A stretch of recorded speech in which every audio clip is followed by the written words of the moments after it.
Subscribe to our YouTube channel and press the bell icon to get the latest updates.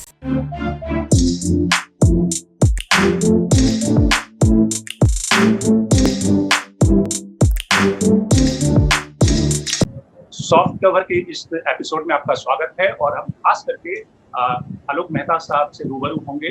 बेहद खास मेहमान जिन्होंने 5 दशक का पत्रकारिता का करियर हिंदुस्तान और नवभारत टाइम्स, आउटलुक जैसी मैगजीन को संपादित करते हुए उन्होंने ढेर सारे दशक, ढेर सारी राजनीति, ढेर सारी पत्रकारिता को लिखा और जिया है। लेकिन हम इस मौके पर इसलिए मौजूद हैं कि उन्होंने किताब लिखी है और जो बेहद दिलचस्प किताब है, खास करके पत्रकारिता के करियर में रहने वाले विद्यार्थियों के लिए, जो पत्रकारिता करते हैं उन सब के लिए इस पिछले 5 दशकों में क्या हुआ है। तो सबसे पहले हम इस किताब का एक तरह से विमोचन करते हैं इस अपने कार्यक्रम में द प्रिंट पे। इस किताब का नाम है पावर, प्रेस एंड पॉलिटिक्स, जो कि आलोक मेहता साहब के द्वारा लिखी गई है। इस किताब के कवर को आप देख सकते हैं, half a century of journalism and politics. तो मेहता साहब, बहुत बहुत स्वागत है आपका द प्रिंट में। नमस्कार, बहुत धन्यवाद। तो सबसे पहले शुरुआत करते हैं आलोक जी, चूंकि एक लंबा करियर आपका इस पत्रकारिता में रहा है, लेकिन चूंकि हम एक ऐसे समय में इस समय जी रहे हैं और खास करके चूंकि इस किताब का विमोचन थोड़ा सा डिले इसलिए हुआ क्योंकि मैं खुद कोविड से ग्रस्त था और कोविड से फाइट करके निकला हूँ, तो इसलिए थोड़ा सा डिले हो गया। तो इस समय में चूंकि कोविड की जो समस्या है, कोरोना की जो समस्या है और जिस तरह से देश पूरा जूझ रहा है, तो इससे शुरुआत करते हुए हम आगे बढ़ेंगे किताब के ऊपर कि आज के दौर में जो इस पूरी प्रॉब्लम को, इस समस्या को आप कैसे देखते हैं, और खास करके कि जिस तरह से एक सरकार के ऊपर, ब्यूरोक्रेसी के ऊपर, पॉलिटिकल लीडरशिप के ऊपर आरोप लग रहे हैं कि ये जानते हुए कि ये सेकेंड वेव आएगा, तो सरकार की तरफ से थोड़ी ढिलाई हुई, या आपको लगता है कि ये होना ही था, ऐसा ही होना था?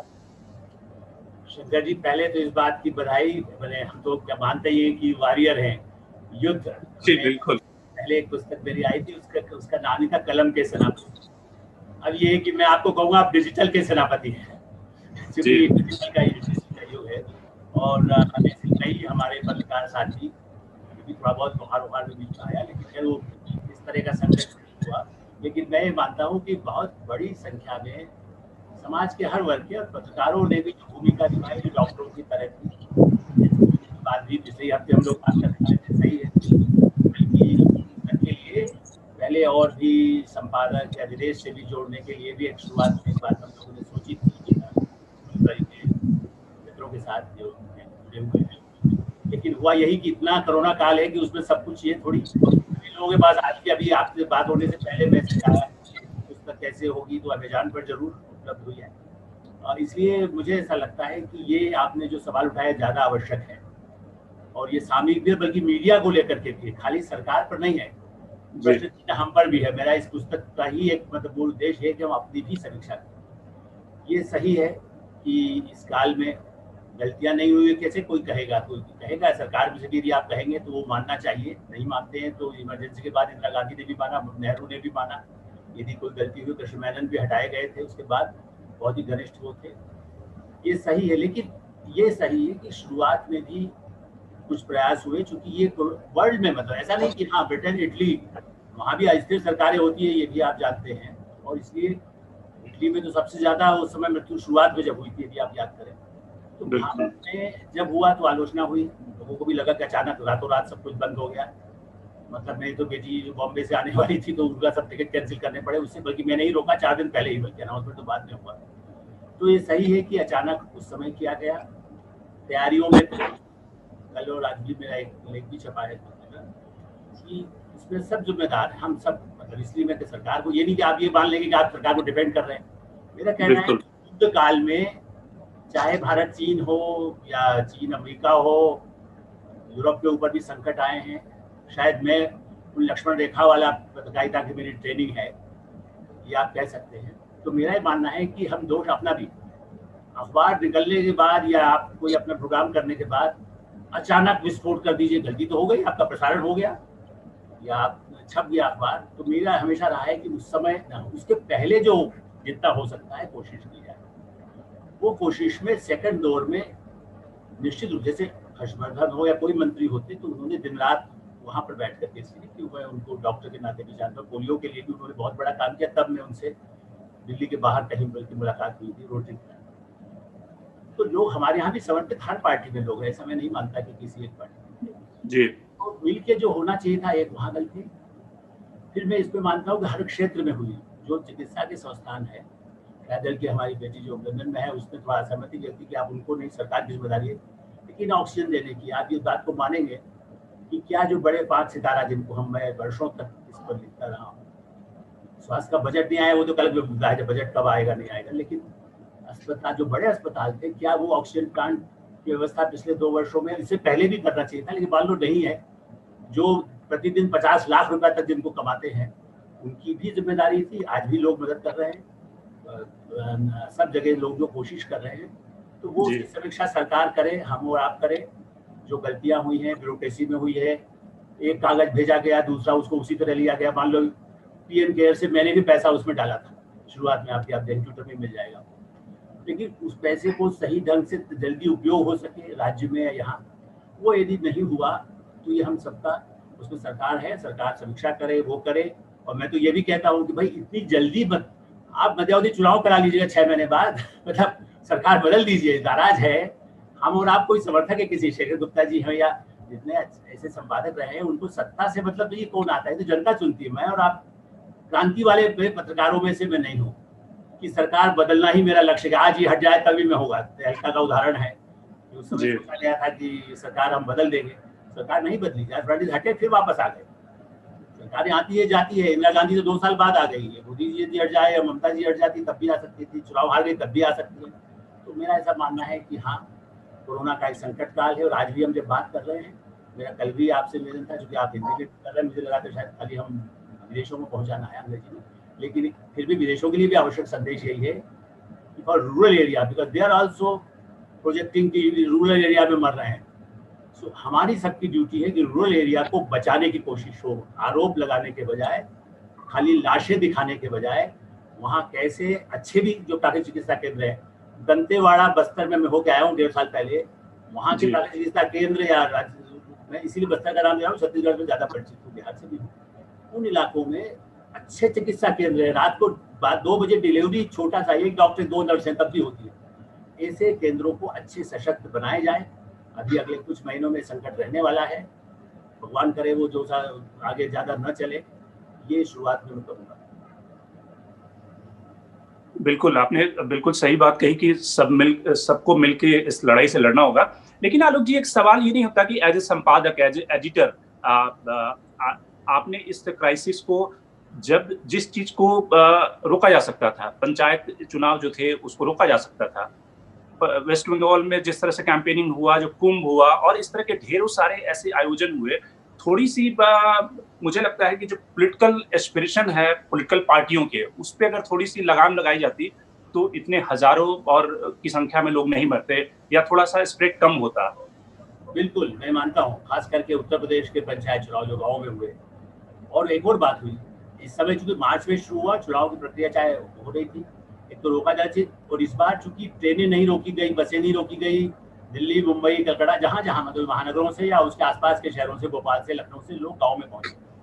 वहाँ स्वास्थ्य की सुविधाएं भी नहीं है, बल्कि वहाँ तो रिकॉर्ड ही नहीं है, टेस्ट ही नहीं हो सुविधाएं है।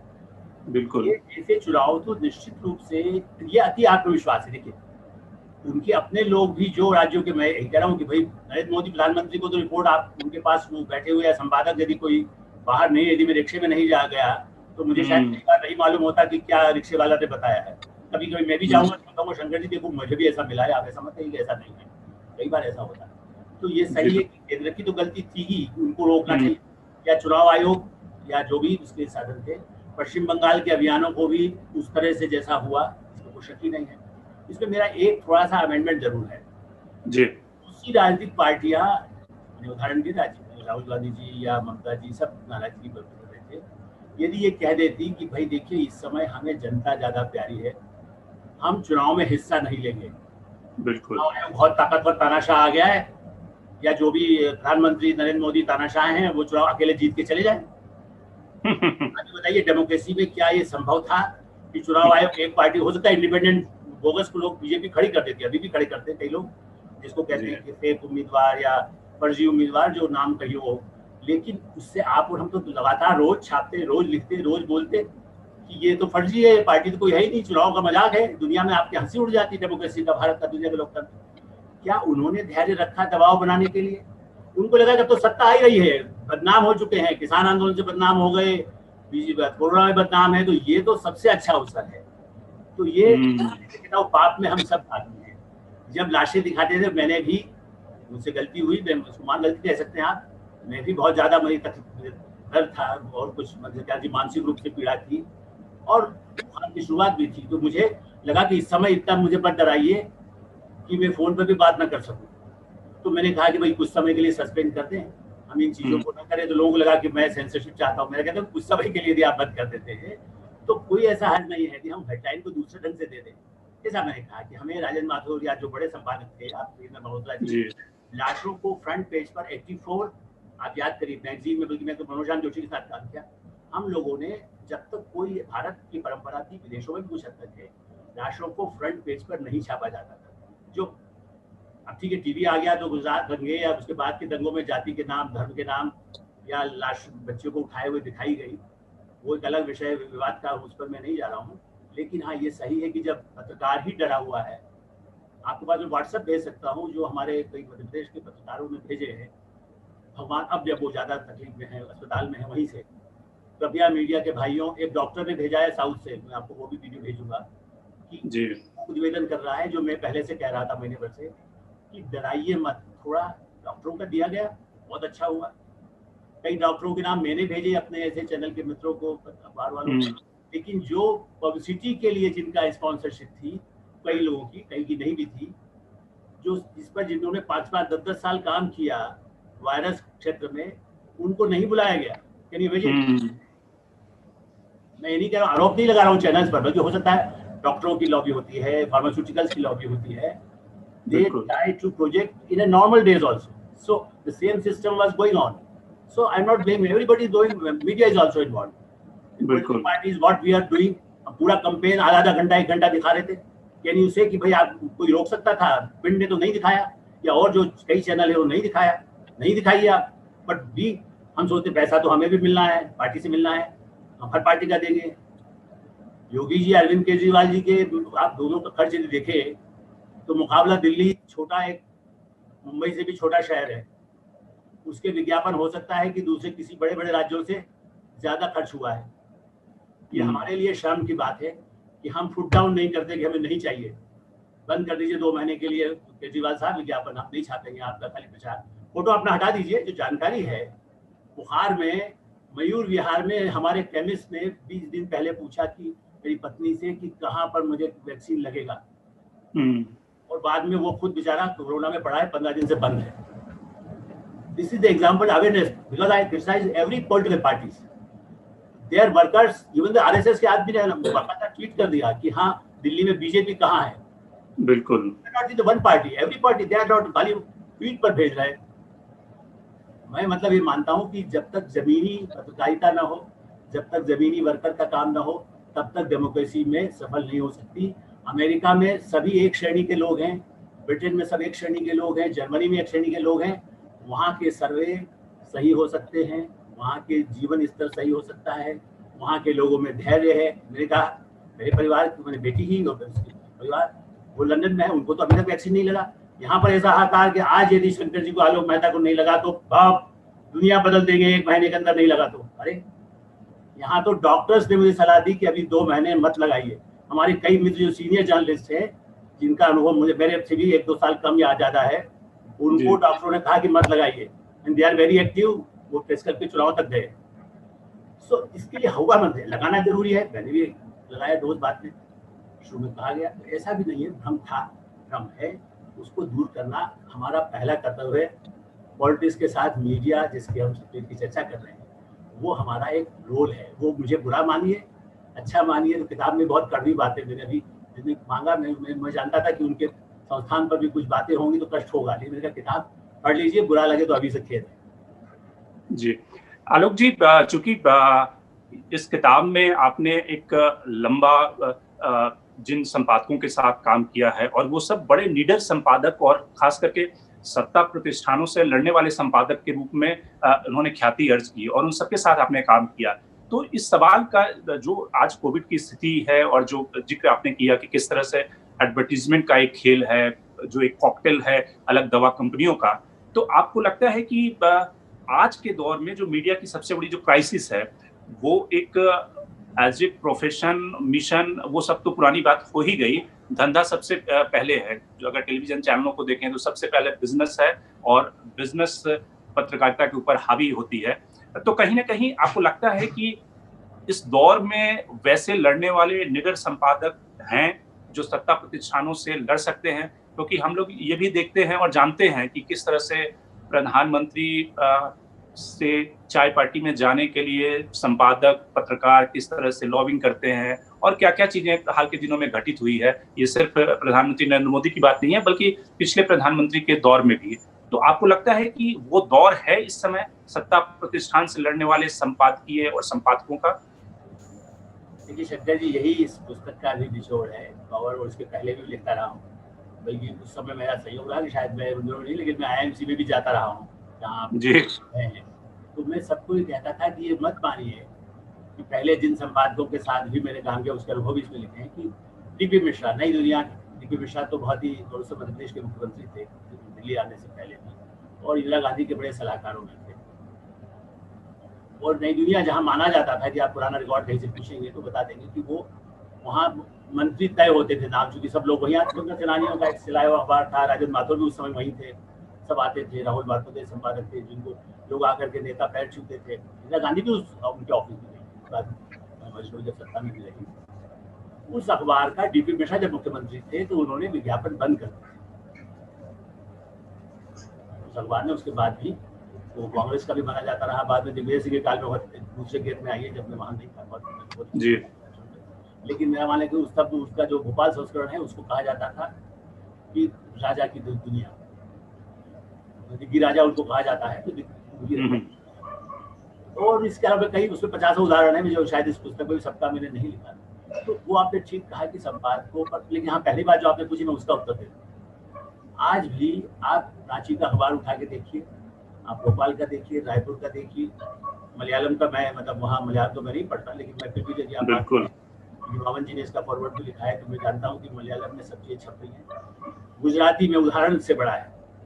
बिल्कुल। मैंने कल एक दो मित्रों से पूछा भी, जैसे इस पुस्तक में लिखा कि मैं तो 6 महीने के लिए रहा था इमरजेंसी वाले नेता 75 के अंतिम वर्षों में, महीनों में गुजरात में भी रहा। तो मैं गुजरात समाचार संदेश की कांग्रेस की परंपरा को जानता था। परसों उनका, आप उसका कवर लगा दीजिए चाहे अपनी बातचीत के बाद कहीं फोटो लगाना हो तो उनका हेडलाइन इतना स्ट्रांग था जो टेलीग्राफ से भी कम नहीं है, जो टेलीग्राफ आजकल छापता जी। तो ये कहना कि संपादक और पत्रकार, ये मेरा टोटल हर बार ये कहता हूँ कि आप में कितनी हिम्मत है।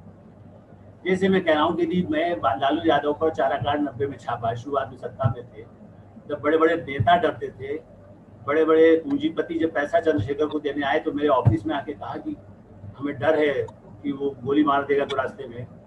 उस पर चाराकांड हमने छापा तो मुझे मालूम था कि गोली मारी जा सकती है। सो यू हैव टू, मतलब उड़ीसा सरकार में आप मुझे 5 अखबारों के नाम बताइए देश के हैं, times of India, Hindustan times, Hindustan noir times, किसका संपादक 6-7 वर्षों में बदला गया? I am not a, pressure है प्रेशर नहीं है, वो शोभना भरतिया या समीर जैन जानते हैं, मैं उस पर चर्चा भी नहीं करूंगा, वो अलग कभी आप रिकॉर्ड आपसे बात करूंगा। तो आप यदि डरे हैं, और लोगों ने आलोक जी तो यही मान लिया कि विनीत जैन और शोभना भारतीय ही संपादक हैं। जो नए लोगों से अगर पूछें कि इन अखबारों के संपादक हैं तो कहेंगे शोभना भारतीय और विनीत जैन ही संपादक हैं। नहीं, आप मैं आप IMC में भी और दूसरी जगह संस्था में कभी कभी जाता हूँ साल में 2 बार, तो मैं पूछता हूँ आज बताइए देश के सबसे बड़े अखबार दुनिया के, उनके संपादक का नाम क्या है? जी। और शायद आप भी सर्वे कराएंगे प्रिंट की तरफ से, तो टाइम्स ऑफ इंडिया के संपादक का नाम, पत्रकार भी यदि बता सके तो मैं आपको कहीं अच्छा डिनर भी कराऊंगा, शर्त तो नहीं ले सकता। तो दुर्भाग्य ये है, लेकिन मैं फिर भी ये कहूंगा कि मैंने देखिए इन सब संस्थानों में काम किया, और इस किताब में भी एक चंद्रा स्वामी अशोक जैन के गेस्ट हाउस में ठहरते थे, हमने खबर छापी, राजमाता संपादक। आज भी ऐसा नहीं कि टाइम्स ऑफ इंडिया नहीं छाप रहा है कि बीमारियों का ये हो रहा है, लोगों का ऐसा हो रहा है, क्या नरेंद्र मोदी, जैसे मैंने आपको कहा, डीपी मिश्रा से लड़ाई थी, लेकिन खाली डीपी मिश्रा से लेके इंदिरा गांधी तक, अटल बिहारी वाजपेयी तक, चंद्रशेखर तक, जितनी सरकारों में राजेंद्र माथुर रहे या मनोज जोशी रहे या निहाल सिंह रहे, खुद तक आप उनके लेख दिखा दीजिए। जब इंदिरा गांधी को छोड़ दीजिए, जब आपातकाल वाला है और जो समय था, उसमें तो नाम लेकर के सभी संपादक, हिंदी, अंग्रेजी, गुजराती, सबने लिखा। लेकिन क्या मनमोहन सिंह पर व्यक्तिगत नाम लेकर लिखा गया? क्या अटल जी पर एक दो जिन्होंने लिखा था आउटलुक, तो आप जानते हैं, मैं हिंदी निकलने से पहले उसको भी छाप के पढ़े थे। ऐसा तो नहीं है कि नहीं है, जिसने भी छापा, शेखर जी से पूछ लीजिएगा, वैसे कहना इस समय ठीक नहीं है, लेकिन उन पर भी क्या दबाव आए थे। वही दिया राडिया वाली खबर छापने के बाद हरीश गुप्ता बाद में छोड़ना पड़ा था। ना उदाहरण पूछ रहे हैं ना, तो दबाव कोई कारण होता है जिसकी वजह से अरुण शौरी हटाए गए, तो एक्सप्रेस के उदाहरण है उसमें। इसीलिए मैं निहाल सिंह जी के और उनको सबको लिखा है, कानूनी रूप से जरूरी था, इसलिए पावर प्रेस पॉलिटिक्स में मैंने उदाहरण दिए कि हमसे पहले इससे भी अधिक दबाव थे। फिरोज गांधी को किसने दिया था? रामनाथ गोयनका ने प्रिंटिंग प्रेस गिफ्ट में दिया था। रामनाथ गोयनका ने फिरोज गांधी को अपनी नौकरी दी थी, प्राइम मिनिस्टर के दामाद को दी गई थी। नेहरू के दामाद को प्रेस दिया गया या नौकरी दी गई कि ताकि संतुष्ट रह सके। तो मालिक आज नहीं, पहले डालमिया, जैन्स, बिरला ही थे। चूंकि बिरला के साथ काम किया, जैन्स के यहाँ काम किया, बाद में और संस्थानों में काम किया, 8-9 नौकरियां मैंने भी बदली, इसीलिए तो उनके ऊपर दबाव हो सकते हैं। मैं और आप अखबार नहीं निकाल सकते ना, कितना कठिन है। शेखर जी भी आज अपना प्रिंट एक्सप्रेस की तरह नहीं निकाल सकते ना, प्रिंट में हम नहीं जा सकते, डिजिटल में भी बहुत संघर्ष है। So we have to ready to face any climate in any atmosphere, even in emergency, how we used to do। आप कभी आइए, ट्रेवलॉग लिखते समय उसमें भी कमियां लिखी गई।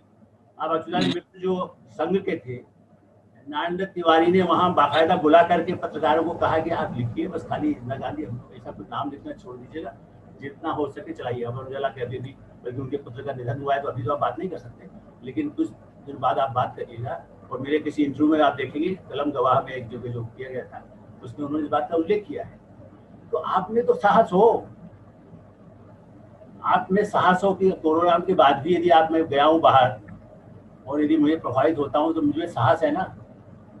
अब साहस नहीं है तो मालिक अपना इनकम टैक्स चोरी कर रहा है, या उसका कोई और पैसा काम फंसा हुआ है, या वो खुद नहीं चाहता है, और नीचे के लोग भी उसमें भी रास्ता निकाल लेते हैं। जरूरी है कि रोज ही एक नेता को, मुख्यमंत्री को, मैंने इसलिए कहा, राजेंद्र माथुर के पूरे सारे संघ मैंने ही बाद में संपादित करके छपाए हैं। उस पुस्तक में जितने मुख्यमंत्री रहे, उन पर एक दो कभी होता है तो महीने में, 4 महीने में, 6 महीने में कोई चित्र ऐसा आएगा जिसमें मुख्यमंत्री तो आएगा ही, लेकिन जो वैचारिक टिप्पणियां संपादित की गई, अब क्या है, रिपोर्टर इज ऑल्सो एडिटर। वो टिप्पणी शुरू करेगा कि तानाशाह मुख्यमंत्री, तानाशाह प्रधानमंत्री से शुरू करेगा। This is not the way of journalism anywhere in the world. London times या गार्जियन उठा के देख लीजिए, न्यूयॉर्क टाइम्स उठा के देख लीजिए, वाशिंगटन पोस्ट देख लीजिए, सब अखबारों के दफ्तरों में गया हूँ। आज भी मेरे दिन से रॉबिन जेफरी से इस किताब की उन्होंने वो लिखा है, कमेंट पूरा पढ़ के, बल्कि प्रूफ रीडिंग जैसा पढ़ा है उन्होंने, बल्कि कहा कि अरे भाई यहाँ तो गलती से वो ईयर गलत जा रहा है। तो ऐसे लोग भी मानते हैं कि भारत में स्वतंत्रता का अर्थ क्या है। स्वतंत्रता का अर्थ ये है कि आप उसको सही ढंग से उपयोग करें, और इंडिविजुअल को टारगेट बनाना चाहिए कि आपको डेमोक्रेसी को टारगेट बनाना है। आलोक जी, चूंकि खास करके नौजवानों के लिए और पत्रकारिता के विद्यार्थियों के लिए और साथ जो जर्नलिज्म में हैं, उन सब के लिए ढेर सारे इसमें फैक्ट्स हैं, ढेर सारी कहानियां हैं, ढेर सारे हिस्टोरिकल फैक्ट हैं जो सबको जानना चाहिए कि किस तरह से राजेंद्र माथुर और जो पूरी पीढ़ी थी जिन लोगों ने इस पत्रकारिता को इस मुकाम तक पहुंचाया। चूंकि आपने कई सारे सत्ता के रिजीम को देखा, इंदिरा गांधी से लेकर नरेंद्र मोदी तक के रिजीम को देखा, तो आपको लगता है कि एज ए प्राइम मिनिस्टर, प्रधानमंत्री के रूप में चंद्रशेखर, मनमोहन सिंह, राजीव गांधी, इन सबको आपने देखा, आपको लगता है कि किन प्रधानमंत्रियों में एक जो कहते हैं कि सुनने की क्षमता, कि आप क्रिटिसिज्म को सुनते हैं, बर्दाश्त करते हैं और कमियों के हिसाब से अपने गवर्नेंस को सुधारते हैं, कौन से ऐसे प्रधानमंत्री आपको लगा कि उनमें सुनने की क्षमता ज्यादा थी, क्रिटिसिज्म को सहने की ज्यादा क्षमता थी? वाजपेयी हो सकते हैं, या अपने अनुभव के आधार पे आप किनको सबसे ज्यादा रेट करते हैं? वैसे बड़ा कठिन सवाल है, इसमें कोई शक नहीं। और वर्तमान प्रधानमंत्री के साथ मेरा इतना इंटरेक्शन तो नहीं है सकता कि मैं कहूँ कि हाँ वो कितना सह लेते हैं। मैंने तो बातें, यदि मैं कुछ बातें कह दूँ तो शायद वो मेरी बात सुन ले, उसके बाद वो कितना उसको ग्रहण करें या किया हो, इसलिए इसको विस्तार में नहीं जाऊँगा, क्योंकि कोई और ऐसा कोई मेरी उनसे ज़्यादा कोई मुलाकातें भी नहीं है। लेकिन हाँ, के बहाने या कभी भी जो अवसर मिले और मित्रों को भी मिले हो, ऐसा नहीं कि हमारे कई संपादक या लोग उनसे नहीं मिले हैं, मुझसे ज़्यादा लोग मिलने वाले हैं। तो वो ये संभव है कि ये उसको कितना सहन करके कितना निर्देश देते हैं, लेकिन मोर लायर देन किंग हमेशा हमारे देश में रहे हैं, दुनिया में और भारत में भी। सो इंदिरा गांधी से भी शुरू करें, श्रीकांत वर्मा उनके सलाहकार थे। जी बिल्कुल। वैसे उनके स्पीच राइटर वो भी मेरे मुझसे बड़े थे उम्र में, लेकिन मेरा सौभाग्य रहा कि जो बड़े बड़े मित्र थे, मुख्यमंत्री भी कई बार उनके मित्र आज भी है, तो वो समझते हैं कि मैं उनका मित्र था, मतलब मैं उतना बुरा हो, लेकिन बुरा होता नहीं। तो बहरहाल तो इंदिरा गांधी भी कई चीजें सुन लेती थी, उन्हें लगे इमरजेंसी काल को छोड़ दी, वो भी जाकर के, मैं अपना ही उदाहरण बता रहा हूँ कि मैं इमरजेंसी में मैंने डेवलप पूरा दिखा साप्ताहिक हिंदुस्तान में, और एक आज भी नाम मुझे याद है, दुद्दी गांव में मिर्जापुर के पास है, वहाँ नसबंदी के ऑपरेशन हो रहे थे। छोटा सा जिक्र उसका साप्ताहिक हिंदुस्तान में भी कर दिया। छपने से पहले जब संभाल बदल 8-10 पेज की वो स्टोरी थी और वो कोई उसको देखने की नहीं था। तो बाद में जब जोशी जी ने देखा तब तो मार्केट में 2 दिन बाद आती थी, पहले छप जाती थी। सारे भाई जेल भिजवा देंगे, मैं अपनी तारीफ नहीं कर रहा हूँ, मैं बता रहा हूँ। उसके बाद मैंने सोचा कि जेल ही जाना है तो इंदिरा गांधी घर ही चले जाते, मेरे पास अब एक्सेस था, वहाँ जैसे जा सकते हैं, तो ऐसा आज की तरह ज्यादा बंधन नहीं होते थे। तो मैंने जाकर प्रतिनिधि दी और कहा कि मैं गया था, वहाँ के विकास के बारे में भी है, लेकिन मैंने तो कुछ मैंने गाँव में ऐसा देखा। तो उन्होंने उनको लगा एक 25 साल का लड़का है, मतलब जब पत्रकार है, वो ऐसा कह रहा है, तो ठीक है, गवर्नर बात कराना हमारे भाई ने बताया भी, तो हमसे मिलके गए थे या वो जो भी वहाँ पर हुआ, मेरा मतलब कि तो कुछ सुन लेती थी, इमरजेंसी में भी सुनने की स्थिति। हाँ, कार्रवाई इसीलिए आप देखिए, आप पूछ लीजिएगा, प्राण से बर्बाद, गिरफ्तार हुए इंदिरा गांधी उनकी पत्नी से मिलने चली गई। उदित नारायण जी को 20 दिन में बाद छोड़ दिया गया। तो उनके जो उनके लोग थे, जयचंद्र शुक्ल से भी मेरे स्थिति पर है, उनसे भी शायद ज्यादा नहीं होगा, लेकिन मालूम उनसे भी मेरा अच्छा था, राव के परिवार से, उनकी बहनों के बच्चों से, सबसे आज भी वो IAS बड़े सीनियर सरकार में भी रहे, पहले सरकारों में। तो क्या था कि उनका एक रूप, उनके सेक्रेटरी का रूप उससे ज्यादा खतरनाक। तो इमरजेंसी में जो दुरुपयोग हुआ, इसलिए राजीव गांधी के समय में फिर श्रीकांत वर्मा साथ में थे, लेकिन अरुण नेहरू तो नहीं बर्दाश्त करते थे। उन्होंने तो राजीव गांधी को बर्दाश्त नहीं किया, तो अखबार वाले को क्या बर्दाश्त करते? बिल्कुल। आज यदि अमित शाह जी की तुलना लोग करते हैं, तो उन्होंने अरुण नेहरू को देखा नहीं है। अरुण नेहरू तो टेबल पर पैर रख करके तुझे नारायण दत्त, शायद मुझे नहीं लगता कि अमित शाह जी इस तरह से राजनाथ जी से बात करते, कम से कम मेरा ऐसा अंदाज है। मैं जानता नहीं कि दोनों का संवाद कैसा होता है, लेकिन इसलिए पत्रकारों के साथ भी, खड़वा हो, छापा हो, राजीव गांधी, इंदिरा गांधी, नरसिंहराव, चंद्रा स्वामी पर मैंने कहा ना, वो सत्ता में है, चंद्रा स्वामी पर इतना अशोक जैन से संबंध है। हिंदुस्तान में गया, वहां भी चंद्रा स्वामी पर लिखा। नरसिंहराव जी ने, कमलेश्वर जी, निखिल चक्रवर्ती, उसका फोटो इस पुस्तक में है, जिनका सम्मान हुआ था, पुरस्कार मिला, तो वहीं पर दिया गया। और उसके 1 साल या कुछ महीने बाद, राव के बाद कौन मैंने पुस्तक लिखी जिसका जिक्र लाल किले से उन्होंने कर दिया, जबकि 150 हिंदी की पुस्तक। राव के बाद कौन जैसी पुस्तक लिखे, वो बड़े छिड़े थे। बात बल्कि मुझे कहा गई कि राजेश पायलट और राघव सिंधिया को क्या जल्दी है, मैंने कहा शंकर जी तो कल संपादक मुझसे ज्यादा योग्य हो सकते हैं ना। उसी तरह से दूसरा भी आपका हो सकता है, उसमें शरद पवार का नाम भी था, गांधी का नाम भी था, अटल जी, चलिए कांग्रेस की छोड़ देते हैं। उसके बाद मनमोहन सिंह ने क्या किया, वो ज्यादा भी क्या कहा जाए, उनके सरकार में भी कई बार संजय बारू, रोहन मेहता के बारे में आउटलुक के पुराने उठा लीजिए, ऐसा नहीं था। अटल जी के समय में तो आउटलुक पे जो हुआ, कई बार मतलब दबाव बनाने की कोशिश होती थी हर तरह के हस्तक्षेप पर। और क्या रोल था हिस्ट्री का या टाइप का, वो एक अलग, उस सबको मैंने नहीं लिखा है। कई ऐसी कथाएं जो शायद जिसका चूंकि जवानी बातचीत है, तो उसको लिख नहीं सकते, क्योंकि डेफर्मेशन को ध्यान में रखा गया है। उसको किसी उपन्यास रूप में मैं कभी लिखूंगा, ये संभव हुआ पहला। तो ये फिर उसके बाद अटल जी से किसी ने कहा कि आलोक जी को ले जाते हैं, ये तो आलोचना करते हैं।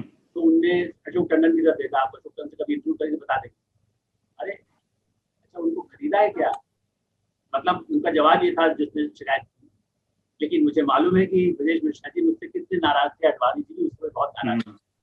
और उस समय मुझे हिंदुस्तान कुछ वर्ष बाद, क्योंकि मुखौटा मैंने छापा था, गोविंदाचार्य की डायरी मैंने छापी, तो कुछ कारण ऐसे हुए, ये ठीक है, मुझे कभी कहानी क्या छोड़ना है, मैं कई और कारण जानता था जिसका चित्र मैं यहाँ नहीं करूँगा, जो दबाव थे।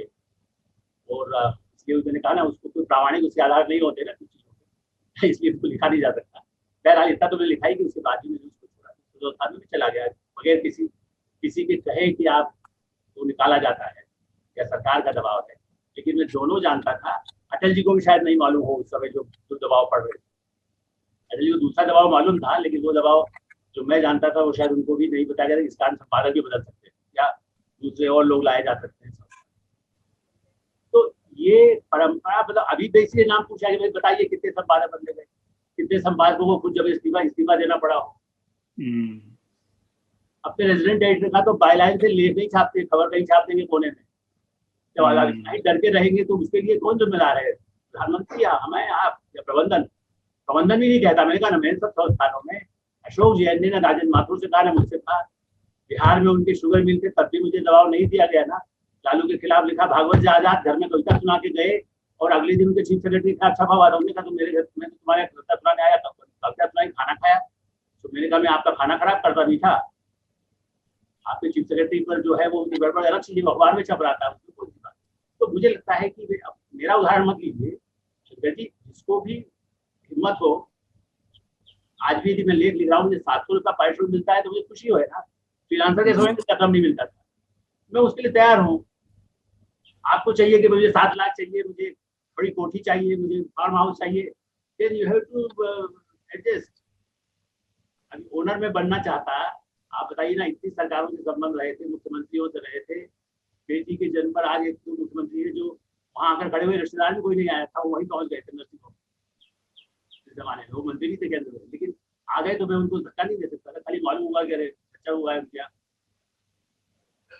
तो मेरा मानना है कि आप कह सकते थे, राजीव गांधी को कह सकते थे गलती है, तो अब ये सही है कि उतना कम्युनिकेशन किन पत्रकारों से है वो बताते हैं, उसके बाद इसको कितने और इतने रिपोर्टर से कई चीजें देते हैं, दोनों तरह के विचार के विचार मैंने भी रखे, जो राज माथुर ने सिखाया मुझे, प्रमोशान जोशी ने सिखाया। आगे जो सबसे पुराने साहित्यकार थे उन्होंने लेफ्टिस्ट रामचंद्र जोशी, हिंदुस्तान में उनको भी छापा, रबार्ट ने बने थे तो रामचंद्र जोशी मेरे दोनों का नाम सजेस्ट किया, ठीक है, वो तब भी उनकी बात नहीं मानी गई, आज संपादक की बात नहीं मानी गई। कहते हैं आप अगे जिनके पैर छूते थे मालिक, उनकी बातें 2 संवाददाता नहीं रखे जा सके, 3 उनके अपार्टमेंट पहले कर चुके थे, वो नॉट बिलो बट असिस्टेंट। तो ऐसा नहीं संपादक आज कमजोर हो जाए, संपादक कभी कमजोर भी रहे, कभी लड़ाई भी हुई। जिन्होंने 2 साल के लिए गए थे उन्होंने बहुत उसका प्रेस्टीज इशू भी बताया, लेकिन ऐसा हुआ राज माथुर ने कहीं तो प्रेस्टीज इशू बनाए। और इस पुस्तक में हल्का सा जिक्र है कि चंद्रशेखर के अंदर से जो मानसिक यंत्रणा थी, इससे राज माथुर का निधन हुआ, हार्ट अटैक घोषित रूप से था, लेकिन वो कई महीनों से जिस यंत्रणा से खेल रहे थे और उसमें संपादक ही, पत्रकार ही जिम्मेदार थे, जो बार बार सभी जन से कहते थे कि विचारक है। कमलेश्वर जी का तो कमरा सील किया गया था, बिल्कुल नहीं मालूम है। और वही कमलेश्वर जी जिन्होंने आंधी लिखी थी, इंदिरा गांधी जब सत्ता में पुनः आई तो वो दूरदर्शन की नौकरी करने के लिए चले गए थे, दूरदर्शन के डिप्टी डायरेक्टर जनरल हो गए थे। आप ये कह सकते हैं कि आप मोदी खिलाफ रोज प्रिंट की हेडलाइन क्यों नहीं होती है, कि आलोक मेहता जो लेख लिखते उसमें शुरू क्यों नहीं करते हैं कि मोदी ही बर्बाद कर दिया। ये शेखर गुप्ता हमने नहीं सीखा, जिनको भी उन्होंने सिखाया। मैं ये सहाय से हमने ट्रेनिंग, मतलब जो कहते हैं कि उनसे, जैसे आज आप चर्चा कर रहे हैं 58 पार्ट में मैंने हिंदी के लिए सहाय जो स्टेटमेंट के संपादक थे कानूनी जानते थे उनको, तो जैसे मुझे लगता था मैं भी सीख रहा हूँ, शुरू में उनसे कहा तो 5 साल के बाद वो अल्टीमेटली 56 सीख, ताकि लोगों को पता चले कि उन्होंने भी संघर्ष, बिल्कुल में डालने करके तो कलकत्ता में बंदूक लेकर के घर पहुंच गए, ऐसे ऐसे संपादक रहे हैं। तो आज ऐसी स्थिति है कि अंतर में थोड़ा कोई ज्यादा लेता है, लेकिन उनके सलाहकार जरूर नुकसान करते हैं।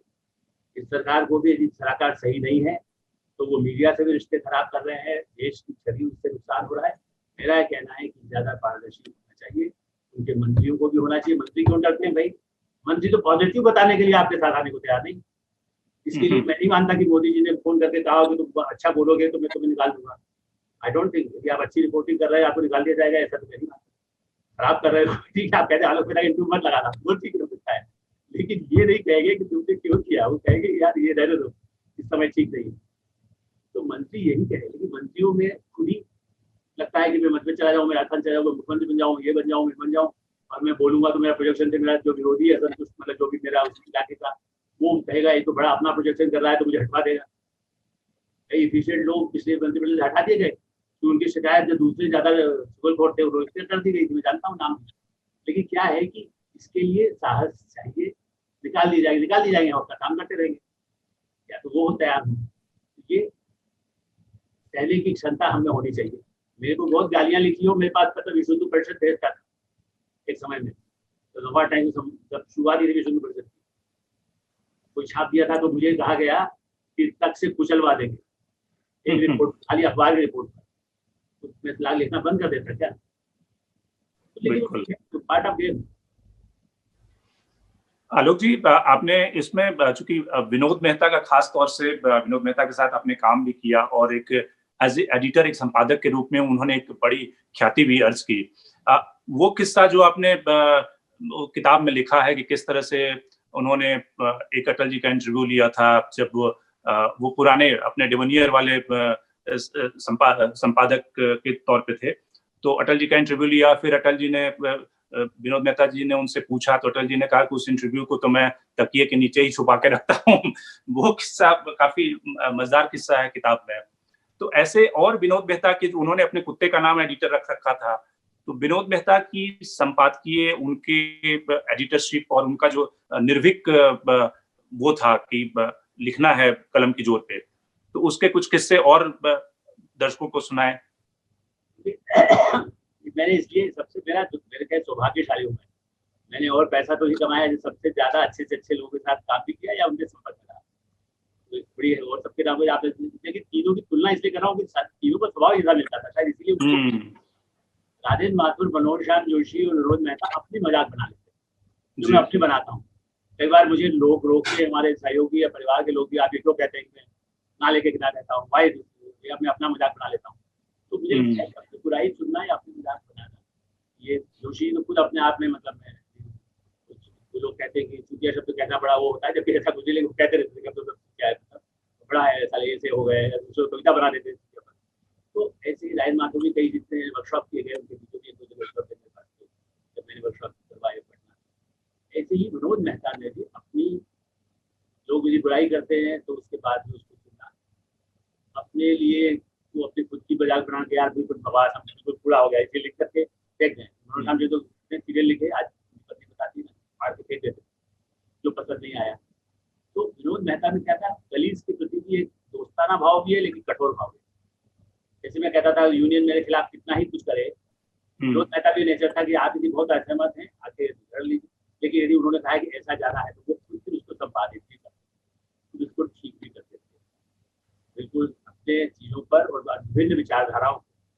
अंग्रेजी, मैंने आप बीजेपी की बात करें, राम माधव या तरुण विजय आउटलुक अंग्रेजी में लिखना चाहते थे, हिंदी निकल गया तो वो कहते थे हमें युतिला बिजली में, मैं उनकी कहता हूँ कि उन्होंने तो मुझे हिंदुस्तान में कहा, कई और अखबारों में कहते थे हमें अंग्रेजी वालों को बताना है, जबकि मेरा ही कहना था आज इसलिए कम्युनिस्ट पार्टी पीछे चली गई।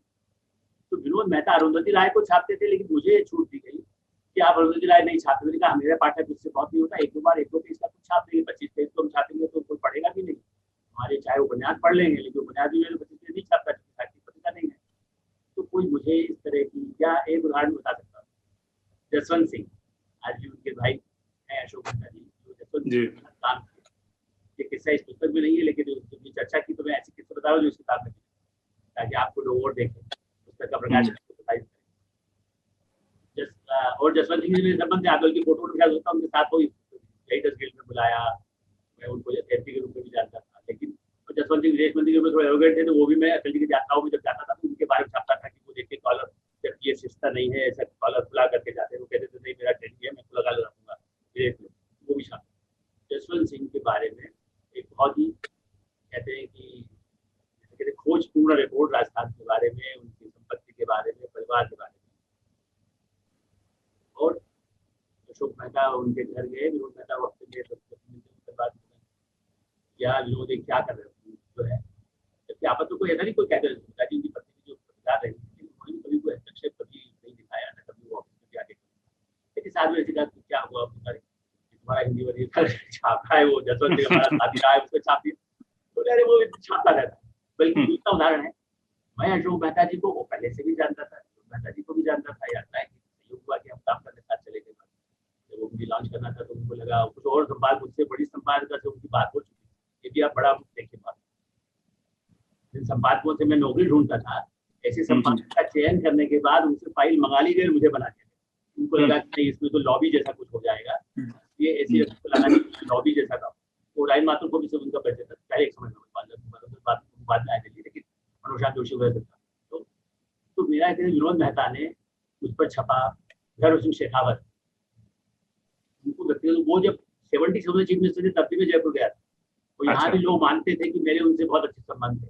हमारे हेल्थी आउटलुक का लोकार्पण शेखावत जी ने किया, अडवाणी जी को खाली निमंत्रण दे जाता, तो उनके सेक्रेटरी ने कहा कि वो स्टेज पर बुलाएंगे कि नहीं, रखेंगे कि नहीं। मैंने कहा नहीं, यदि आएंगे हमें कार्ड दे जाए तो ऐसा थोड़ी कि डिप्टी प्राइम मिनिस्टर को मंच पर बाहर बिठा तो बिठाए, बहरहाल।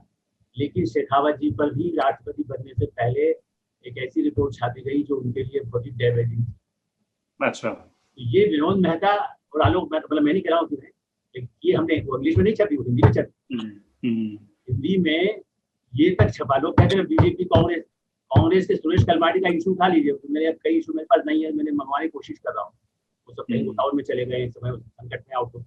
तो लेकिन ये है कि मैंने सुरेश कलमाडी ने कैसे कागज बदलकर उसका तामिल का चेयरमैन हो गया, बनने से पहले छापा था।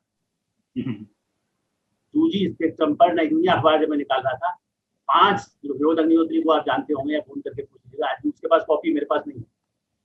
रोज अनिल अंबानी हर बुधवार को 11 बजे क्यों आते हैं और 2G की कहानियां सीरीज में छापी।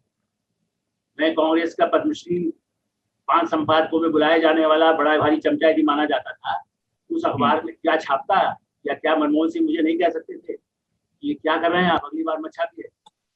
हाँ, नेचुरली उस संस्थान ने उनके जो व्यापारिक संस्थान था उसकी तरफ से नोटिस भेजा, जबकि वो लोग भी जानते थे नोटिस भेजा गया, ठीक है, वो उनका काम है। लेकिन मेरा ये काम है कि हम उन चीज़ों को, तो विनोद मेहता का जो आपने कहा ना, ऐसी कितनी ही अनगिनत चीज़ें हैं जो हिंदी में छपती, तो कई बार अंग्रेजी में भी छपती है। सही, कई बार हमने बाबरी को अयोध्या वाले मुद्दे पर कुछ ऐसी रिपोर्ट लाए जिसके वीडियो भी हमारे पास मेरे पास, तो वो छापा।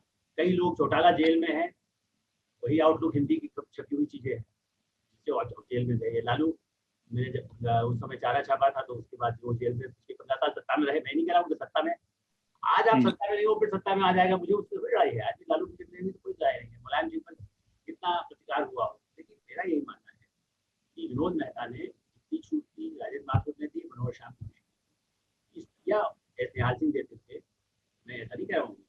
अपने इसके इनसाइड की कई कहानी जर्नलिज्म पर एक अलग से, इससे मैंने अपनी बातें कम करके जर्नलिज्म में उन सब ऐसे जो पत्रकार थे जो उस जमाने में साहित्य आपने बढ़ाया, कैसे उन्होंने अच्छी स्टोरीज की, सबका कहते हुए उनके खिलाफ अंग्रेजी में खास करके, हिंदी वाला तो मैंने अपना बाबा जो बहुत कहानियां हैं। लेकिन मेरा ये कहना है कि सबने जहाँ एनके सिंह जो हिंदी में भी रहे, हिंदी बहुत काम किया, तो मुझे था एक्सप्रेस में आपके ग्रुप में उनका भी इस पुस्तक में जिक्र है। तो मुझे लगता है कि काम करने में नेता और पत्रकार दोनों में ही क्षमता होती है।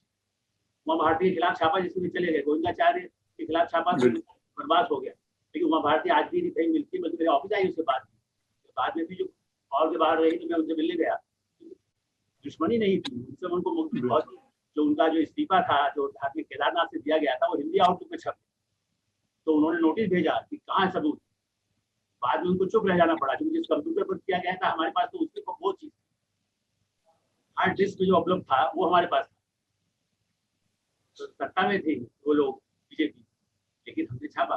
तो मुझे विनोद मेहता और ऐसे कई संपादकों ने हमेशा, इंक्लूडिंग शेखर गुप्ता जी को भी कहा, उन्होंने क्या नहीं छापा, ऐसा तो नहीं है। मोदी सरकार के समय में भी बहुत छापा और इस सरकार के समय भी छापा, अभी भी कई चीजें छपती है। ऋतु सरीन का भी जोड़ लेते, तो मैं ऐसा नहीं मानता कि अभी भी नहीं छप रही है। अब वो ठीक है कि जिस ढंग से वो लोग चाहते हैं ना, उस समय भी मेरे पास तो दोष देने पटना में भी लोग आ जाते थे बीजेपी पर, एक कुछ वहाँ के नामधारी थे, नामधारी करने में बिल्कुल उनको लिखा है, तो एक सज्जन वही जो शायद आजकल एक मंत्री भी हो, उनको भी याद नहीं होगा, उन्हें दफ्तर आया, कहते आदमी छप गया, हेडलाइन आपने बनाया, हमने लीड बनाया था, यहाँ की खबर थी, पार्टी में विभाजन जैसी स्थिति थी, तो बाद में शायद चले भी गए थे पार्टी छोड़ करके। तो मैंने कहा आप डिसाइड करेंगे कि अमित जोगी ने आके कहा कि मैं ये कर दूंगा, मैं तो अमेरिकन सिटीजन हूँ, हमें आउटलुक के दफ्तर में आके कहा, मैं गेट आउट, आप बाहर निकल जाइए, धक्के दे करके सिक्योरिटी बुला के आपको बात करूंगा, आप चीफ मिनिस्टर आपके पिता होंगे, मैं उनको जानता हूँ, बात करेंगे, गेट आउट।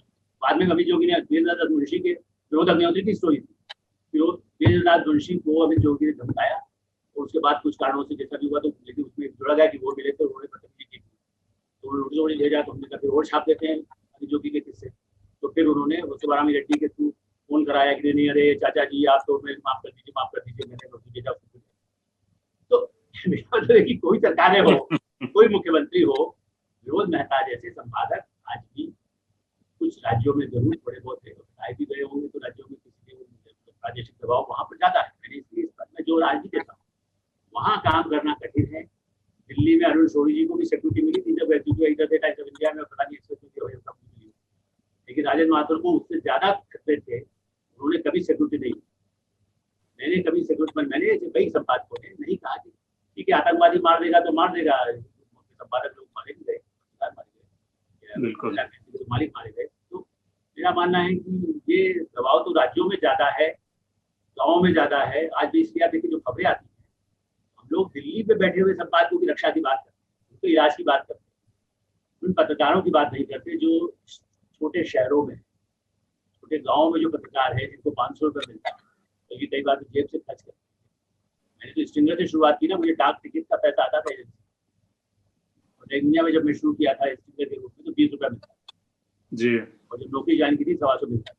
तो लेकिन उसमें जानता हूँ जो कष्ट को, सुबह यदि हॉकर को अखबार नहीं पहुंचेगा तो हाकर को भी तकलीफ में जानता है। सुबह हाकर की खबर भी यदि पुष्टि करवा करके फिर हाकर की छापते बिहार में छापते, मुझे मालूम था कि वो सुबह 4 बजे बेचारा काम करता है और बांटने जाता है तो उसके पास खबर होती है, शाम को उसको अखबार नहीं मिलेगा तो बांटेगा कैसे, प्रसाद में खड़ा होगा। क्या मानना है आपको सबका दर्द समझ करके, जो समझने वाला विनोद मेहता में वही दर्द था, तो उस कुत्ते के लिए उनका जो एडिटर है उसके लिए भी नहीं, वो बूट पॉलिश करने वाले बच्चे आते थे उनको 100 रुपया दे, बल्कि मैंने भी उससे सीखा, बल्कि मेरी बात नकल करते हुए मुझे एक अच्छा उदाहरण लगा कि बच्चा पढ़ सकेगा। जूता पॉलिश करने वाले को एक जूता पॉलिश के 100 रुपये देते। मैंने भी सोचा कि चूंकि 100 रुपये तो मैं भी कर सकता हूँ, और नकल तो नहीं कर सकता, उनकी तरह बड़ी गाड़ी नहीं खरीद सकता नहीं देगी, लेकिन हाँ ये एक अच्छा काम है। तो बच्चा पढ़े उससे पूछता था, अच्छा तो क्या 2-3 बच्चे कई वहाँ बूट पॉलिश वाले आते। तो उदाहरण बताता हूँ, विनोद ऐसे जो संपादक है जो यार बाज की तरह से। अब राजेंद्र माथुर का जब लखनऊ एडिशन लॉन्च किया पहला, अकाउंट से ऑब्जेक्शन किया कि क्योंकि वो ढाबे में चाय पी लेते थे या कहीं जाके खाना खाते थे, 5 सितारा अवध उस जमाने का 5 सितारा 3 सितारा जो भी था, तो उनकी पूरा बिल तो देती थी, अकाउंट में ब्यूरोक्रेसी शुरू हो गई थी। तो उन्होंने कहा जी इसका तो बिल नहीं है 600 रुपए का बिल नहीं है, मतलब पूरे महीने में रहे थे 25 दिन। तो संपादकों के सड़क पर बैठ करके पान खाते हुए, मतलब आधी बातें तो वही कर लेते। आलोक जी, अभी भी बहुत सारे टीवी चैनलों में चूंकि मैंने काम किया है तो कई सारे ऐसे दफ्तर थे जहाँ पे वो छोटे मोटे बिल का आपने जिक्र किया, वो सब मांगते थे कि हाँ भाई ये वाली बिल दो। अब वो बिल कहाँ से आदमी इकट्ठा करता फिरे? जब आप रिपोर्टिंग कर रहे हो, किसी स्टेट में गए हो किसी असाइनमेंट के लिए, और वैसे बिल को इकट्ठा करना कितना टीडियस काम है। तो आपने जो जिक्र किया वो अभी भी परंपरा जारी है। नहीं, इससे एक उदाहरण और सुन लीजिए, जैसे पता नहीं चर्चा हमारी बढ़ रही है, जितना आपको एडिट करना कर लीजिएगा। शैलेश को आप जानते हैं, मिल लीजिएगा, वो आज तक भी रहे ना। जी जी, वो मेरे मतलब बाद में इधर बात मतलब मेरे बिलो में रहे, मेरे साथ रहे रिपोर्टर, लोकल रिपोर्टर। एक बार ऐसे ही टाइम्स के मैनेजमेंट ने उनसे कहा कि एयरपोर्ट का अब हम लोगों ने परमिशन दे दिया था कि प्लेन से जाना अलाउ है, मतलब कम हर एक की श्रेणी थी, तो आप उसके लिए कैटेगरी में नहीं थे वो, लेकिन कोई जरूरी कहीं भेजना था तो भेजा गया। तो उनसे कहा गया भाई आप ये तो टैक्सी तो आपको अलाउ नहीं है, ट्रेन का दे दिया कंपनी इंडिया बोर्ड के मुझे दे दिया, लेकिन शायद कंपनी टिकट बनवा दिया गया होगा। तो वो जो है उनसे कहा, तो उन्होंने कहा कि वो खाली कि एयरपोर्ट पर जब तो बहुत साइज भी कम होती थी, तुमने कहा वहाँ साइकिल स्टैंड शायद नहीं है इसलिए साइकिल चलेंगे, जो उधर ही भी स्कूटर ही नहीं था। ऐसे ही मैं पटना में था तो हमारे सहयोगी का करके अच्छा वो हेल्थ के ही वो सर्विस हो गई 20 साल में होता, और वो अभी अपने वेबसाइट की हेल्प करते। तो वो उनका एक दिल था ऐसी चुनाव के समय का, तो वहाँ उनका गाँव भी ऐसी जगह है, लेकिन कई बार और जगह भी वहाँ बोर्ड से जाना पड़ता है। आज भी ऐसी जगह, उषा किरण खान का भी आज भी पुराना घर है, वहाँ बोर्ड से जाना पड़ता है, ऐसे गाँव है। तो अब कंप्लेन था भाई बोर्ड का तो कहीं लिखा नहीं है, बस से हो सकता है, बस का टिकट दीजिए, रेल का टिकट दीजिए, हवाई जहाज का टिकट दीजिए। अब बोर्ड का कौन सा साला, और नाविक जो है आपको क्या देता है, 25 रुपया ले लिया या 50 रुपया भी ले लिया, आने जाने का 100 रुपया ले लिया, मान लीजिए कोई बहुत बड़ा बिल नहीं होगा, मुझे अकाउंट नहीं याद है। हम लोग हंसे, मेरे जल मंदिर को खोल के भैया क्या है बदतमीजी है, बोर्ड वाला आप चले बोर्ड के अंदर साइकिल में चले, कभी साइकिल में पंचर भी होती है, तो अगर कोई पंचर हो गया तो तब जाकर के उसका 25-50 रुपये का बिल था, मतलब हम छोड़ सकते हैं। लेकिन ये जो आधुनिकीकरण हुआ है, ऐसी कठिनाइयां हमारे जमीनी पत्रकारों को होती है, जैसे आपने कहा, उसके दर्द को समझने वाले संपादक वो आज भी काम करते हैं। उदाहरण है, अभी प्रबंधन कई लोगों की मृत्यु हुई, बीमारी हुई, तो पूरे खुले मन से उन्होंने उनको सहायता की है। कोरोना काल में भी कर रहे हैं। आज भी खबर में बात की थी, भेजी थी सरकार के नागपुर के अखबार कि भाई वो सहायता करते, तो ठीक है। मेरा मानना है कि एक इंसान काम कर रहा है, बिल्कुल, लेकिन हाँ, काम लेते समय अनुशासन। सबसे ज्यादा हमारे साथ काम करे लोग क्या कहते थे, जिनको सबसे ज्यादा डांट खाई हो, जिन जैसे मैंने कहा, मैंने जब पत्रकारिता सीखी, रात को 11 बजे पढ़ता भी था, 11 बजे मेरी कॉपी फाड़ के फेंक लाकर दोबारा लिखिए, आप अंदाजा लगाइए। और आज भी मेरी आदत ये है कि मैं अपनी कॉपी को आप ही कह देंगे चीज नहीं बनाए करते या इसको नहीं, वीडियो को नहीं डालते तो मुझे बुरा नहीं लगेगा, अपनी बात कह रही, कल दोबारा रिकॉर्ड कर लेंगे। उसी तरह से आपकी कॉपी फाड़ने का, आपकी कॉपी पूर्वाग्रह न हो कि कालू है, लालू है, बालू है, सुसालू है, ये कांग्रेस है, वो पूर्वाग्रह नहीं है। तो उस आधार पर यदि उसका संपादन होता है तो आपको उसको स्वीकार करना चाहिए, नीचे के लेवल पर भी, ऊपर के लेवल पर भी, सबकी राय को महत्व देना चाहिए। लेकिन उसका बाय तो reporting defence, editorial comment, editorial page defence, ये जो रेखाएं टूटी है। एक लाइन और कहूँगा टेबलाइड पर, शायद हमारी बात लंबी हो रही है लेकिन वो ज्यादा जरूरी है, सनसनी खेज वाला फोटो है, तो मेरा ख्याल है बात कर सकते हैं ना, ज्यादा आपका टाइम लिमिट तो नहीं क्रॉस हो रहा है। बिल्कुल आलोक जी, एक अंतिम सवाल के साथ करेंगे, क्योंकि अक्सर जो डिबेट होती है और भारत में भी इस पे काफी चर्चा हुई कि जब हम पत्रकारिता पे दबाव की बात करते हैं, खास करके या तो कमर्शियल दबाव हो, सत्ता का दबाव हो या किसी भी तरह का दबाव हो, तो उदाहरण दिया जाता है कि हम उस तरह के मॉडल को क्यों नहीं अपनाते, जैसे कि बीबीसी का मॉडल है, या फिर कोई ऐसा मॉडल क्यों नहीं अपनाते कि पब्लिक एक तरह से उस जो अखबारों का एक मॉडल हुआ करता था, लेकिन अखबारों का चूंकि मॉडल डिफरेंट है कि पब्लिक उसको फंड करे, किसी भी एस्टैब्लिशमेंट को, किसी भी टीवी चैनल को, किसी भी डिजिटल मीडिया को, किसी भी अखबार को। जब तक हम एडवर्टाइजर पे या फिर सरकार पे डिपेंडेंट रहेंगे तो हम इंडिपेंडेंट पत्रकारिता नहीं कर सकते। तो आपको लगता है कि इस तरह का मॉडल जो दुनिया के कई देशों में अपनाया भी गया है, कई सारे डिजिटल प्लेटफॉर्म है जिसको कि जनता सब्सक्राइब करती है, पैसे देती है, तो ये मॉडल अखबारों में, टेलीविजन चैनलों पे भी अपनाने की जरूरत है? ये वैसे बहुत ही बड़ा सब्जेक्ट है, फिर भी मैं संक्षेप में समझाता हूँ। क्या है, कल ही मेरी बात हो रही थी, मैंने कहा ना कि वो बहस करती रहती है, नौकरी पड़ी हुई है, मीडिया में नहीं है वो, इसलिए ज्यादा वो भारत सरकार को लेकर मुझसे आपसे ज्यादा वो ज्यादा विश्लेषण है, वो अलग बात।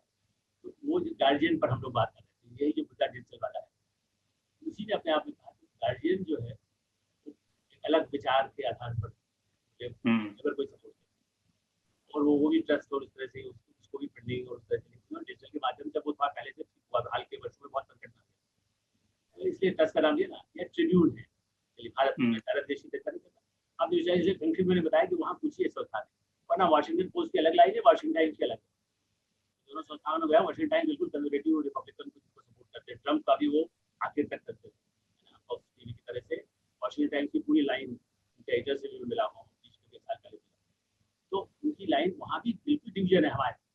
हमारे यहाँ कुछ हद तक अमेरिकन और बल्कि कुछ हद तक अमेरिकन और कहीं कहीं ब्रिटिश बेटर था, इसलिए मैं जो कह रहा था टेबलाइड वाला, इसलिए इसमें भी जोड़ दिया। एक समय पंजाब केसरी का सर्कुलेशन ज्यादा था, हवा टाइप मतलब उसका बाद में फॉरवर्ड बढ़ गया, तो पंजाब के आतंकवाद वगैरह डिवीजन हो गया था। तो मुझसे कहा जाता था क्या इसको पंजाब केसरी जैसा कैसा होता, उसको वैसा बनाया। मेरा जवाब ये रहता था कि भाई आप एक टेबलाइड, चूंकि अशोक जैन भी जिंदा थे और मैं किसी से माना जाता था, मैं कहा गया कि एक टेबलाइड अलग निकालिए जो उसका solution 10 lakh. Then I shifted to Hindustan Times. Then ये हमारे जो सीईओ बन करके आए, जो इसमें भी चले गए थे, डिस्कवरी इंडिया टुडे वाले, जो आउट ऑफ जेल शुरू किया था प्रकाशक के रूप में, तो उन्होंने कहा कि भाई पंजाब केसरी की तरह तो मिलेगा नहीं, हिंदुस्तान को पूरा अलग ढंग से बनाएंगे, but it should not be like रवाड़ टाइम्स और पंजाब केसरी, अलग ढंग से। तो ये एक तो इसके खिलाफ हूँ कि कोई मॉडल एक सच आप अपना, मैं आउटलुक पे था तो कोई कहता इंडिया टुडे का, अच्छा कहाँ से निकलता मीटिंग में, मतलब मजाक पे, अच्छा कहाँ से निकलता उसकी तो उसकी स्टोरी आपको क्यों करना भाई, उसने किया उसको करना चाहिए। आप हम क्या कर सकते हैं, ये कुछ एजेंसी की रिपोर्ट है, हम क्या कर सकते हैं, व्हाट इशू, एजेंसी का एजेंसी क्रेडिट कर देगा, बात अखबार उसी तरह क्यों करे। उसी तरह से तो हमारे यहाँ अखबारों में सीरियस अखबार की टेबलाइट होने लगी, जो मैंने कहा जो हम जैसे योग्य अयोग्य संपादक नहीं कर सकते टेबलाइट का, times of India, noir times या दूसरी अखबार है राज्यों में, तो उसको टेबलाइट बना। अभी जिन मालिकों की क्लास लेता था, मैं नाम नहीं लूंगा, जो बड़ा आपत्तिजनक हो गया, बाकायदा बुलाकर हफ्ते में, क्योंकि he wanted a role model journalism का इंडिया में क्या हो गया। वो देश का बहुत बड़ा अखबार है, इसलिए कि उन्होंने वो उसी मॉडल पर हमको बनाना है। तो एक ये मॉडल हुआ। दूसरा जो आपने कहा कोऑपरेटिव, मैंने तो शुरुआत आज भी शेयर रिकॉर्ड में देखे कि हिंदुस्तान समाचार जो आरएसएस की संस्था थी, उसमें 100 या 200 जो भी उस समय दिया जाता था, वो शेयर होल्डर्स की सहकारी समिति उसका नाम जी, वो फेल हो गया बाद में, बल्कि इमरजेंसी को छोड़ दिया जब बात हुई समाचार वाले वापस भी शुरू हुआ, तो उसको संघ के लोग भी कोऑपरेटिव नहीं बना सकते। ट्रिब्यून के हरिजय सिंह जी पर क्या दबाव आया है, दुआ साहब पर क्या है, अच्छा किया सबने, उसके बाद भी किया, ये सही है, या जिनकी मनमोहन की स्टोरी छापी गई उन पर किस तरह के दबाव भी आते थे, लेकिन ट्रिब्यून घाटे में रहता है, क्या घाटे में रहता, तो फिर भी प्रबंधन में आज जो बोर्ड में उसके बाद में तो जिन्होंने दयाल सिंह जी ने शुरू किया था, दयाल सिंह तो अब नहीं है ना, जैन नई साहित्यिक पत्रिका हो, एक रुपया विज्ञापन नहीं चाहिए हमको, लेकिन आज भारतीय ज्ञानपीठ संकट में है, उनकी पत्रिका नहीं निकल पा रही। भारतीय ज्ञानपीठ किनका है, जो आदर्श आप यंग लोग, मतलब सॉरी टू से, और मैं यही कहता हूँ कि भाई मैं यूनियन के साथियों से आपसे भी कहूंगा कि भाई अपना अखबार नहीं निकाल सकते, उसी में कोशिश करिए जहाँ निकाल सकते, या तो फिर कहीं से विदेशी पूंजी मिल सकती है लीगल रूप से। प्रिंट को तो नहीं नोटिस आए ना, लेकिन एक तो ऐसे वेबसाइट है, बुरा नहीं मानेगा, उनको आए 30 करोड़ 50 करोड़ विदेश से कहीं से फंडिंग हुआ, उसको प्रूव यदि नहीं कर सकेंगे तो वो नहीं प्रूव कर देंगे कि नहीं ये सब लीगल है, तो कोई बात नहीं होगी, लेकिन तो आ गया ना। तो ये किसी ट्रस्ट या उसको बनाना भी कठिन इसलिए होता है कि उसके बाद चलाना, उसमें आर्थिक जो दबाव आएंगे वो चलाना कठिन हो जाता है, चलाएगा जिसके पास पूंजी है। एक और आपने सवाल अंतिम लाइन जोड़ रहा हूँ, जो मैं ऐसे पहले की पुस्तकों में लिखा है, महात्मा गांधी ने भी 1929 में कहा था कि अखबारों पर पूरा भरोसा मत करो। और जब महात्मा गांधी के पुत्र देवदास गांधी थे, जैसा मैंने कहा मैं हिंदुस्तान अखबार में संपादक था, पुरानी फाइल उठा के देखिए, नेहरू के भाषण के साथ लीड स्टोरी में, अभी भी आप कहीं फाइल उसकी तो है वहां साइड में जी, बाल सफा साबुन का विज्ञापन छपता है। तो डिजिटल में शंकर जी के, आलोक मेहता के वीडियो में यदि कोई विज्ञापन आ जाता है, हाय ये पत्रकारिता हो रही है, इसमें तो ये साबुन का विज्ञापन जा रहा है। देवदास गांधी को तो किसी ने नहीं कहा, नेहरू ने भी बुला करके कि भाई तमीजो, तुम क्या लीड स्टोरी मेरा भाषण के साथ तुम ये डाल रहे हो, तुम गांधी को डालते हो। सो बगैर पैसे के कोई राजनीति नहीं चल सकती। अब राष्ट्रपति न बने कम पैसे में करें, लेकिन बड़े गांधी जी के चुनाव लड़ा था हमारे, इस दिल्ली से हार गए थे ना, बिल्कुल। तो इसलिए ये नहीं कि बगैर पूंजी के नहीं चल सकता, आपको उसी में रास्ता निकालना है। बोट से भी जाना है, समुद्र से भी जाना है, हवाई जहाज से भी जाना है, और साइकिल और रिक्शे से भी जाना है। ये पत्रकारिता राजनीति दोनों यही है, ये मेरा जीवन का आदर्श है। उसकी सजा भी भुगत रहा हूँ या भुगतूंगा जब तक हूँ, और आगे भी जिसको आना है वो आए, नहीं तो कुछ अच्छा बिजनेसमैन बने, अच्छा पैसा लाए, अच्छे पैसे से काम करे, लेकिन ईमानदारी से करे, तभी वो पत्रकार होगा, वरना वो कोई और काम करने वाला पीआरओ होगा या डायरेक्टर होगा, कंपनी चलाने वाला होगा। बहुत बहुत शुक्रिया आलोक जी हमसे जुड़ने के लिए, और खास करके अपने इतने अनुभव को सीमित शब्दों में उसकी व्याख्या करने के लिए, बताने के लिए, और खास करके व्यूअर्स के लिए, दर्शकों के लिए मैं जरूर अनुरोध करूंगा कि आप इस किताब को जरूर पढ़ें, क्योंकि इसमें ढेर सारे रोचक किस्से, ढेर सारी वैसी कहानियां हैं जो आपको कहीं भी खोजने पर नहीं मिलेगी। और सबसे जो अच्छी बात मुझे लगी इस किताब की, आलोक जी के लिए को इसके लिए शुक्रिया भी कहूंगा कि ढेर सारे ऐसे इन्वेस्टिगेटिव जर्नलिस्ट जो हैं, जो कि आलोक जी के साथ जिन्होंने काम किया, जिन्होंने नहीं भी काम किया, उन सब के बारे में भी उन्होंने लिखा है कि किस तरह से उन्होंने पत्रकारिता को एनरिच किया, कैसे बड़े-बड़े खोजी पत्रकारिता, बड़ी-बड़ी स्टोरियां उन्होंने स्कूप निकाले, उन सब का भी इसमें डिटेल, उन सब का भी विवरण इस किताब में दिया गया है। तो खास तौर से इसके लिए आलोक जी को ज्यादा शुक्रिया, क्योंकि बहुत सारे ऐसे लेखक संपादक और जब किताब कोई लिखता है तो वो रॉ में बह जाता है और अपने बारे में ज्यादा लिखता है, लेकिन आलोक जी ने बड़ी ही उस सीमा का ध्यान रखते हुए उन पत्रकारों के बारे में भी लिखा है जिन्होंने पत्रकारिता को एनरिच किया, बड़ी-बड़ी स्टोरियां, बड़े-बड़े स्कूप निकाले और सत्ता प्रतिष्ठान से लगातार लड़ते रहे। तो बहुत-बहुत शुक्रिया आलोक जी हमसे जुड़ने के लिए। और दर्शक, आप इस किताब को जरूर पढ़ें क्योंकि इस पे ढेर सारी कहानियां, ढेर सारी ऐसी इन्वेस्टिगेटिव स्टोरी और ढेर सारे ऐसे पत्रकारों के बारे में, कुल मिलाकर कह सकते हैं कि पिछले 5 दशकों का पत्रकारिता का जो पूरा एक किस तरह से पत्रकारिता आगे बढ़ी है, किस तरह से राजनीति आगे बढ़ी है, उन सब का विवरण है इस किताब में। बहुत-बहुत शुक्रिया जुड़ने के लिए। धन्यवाद।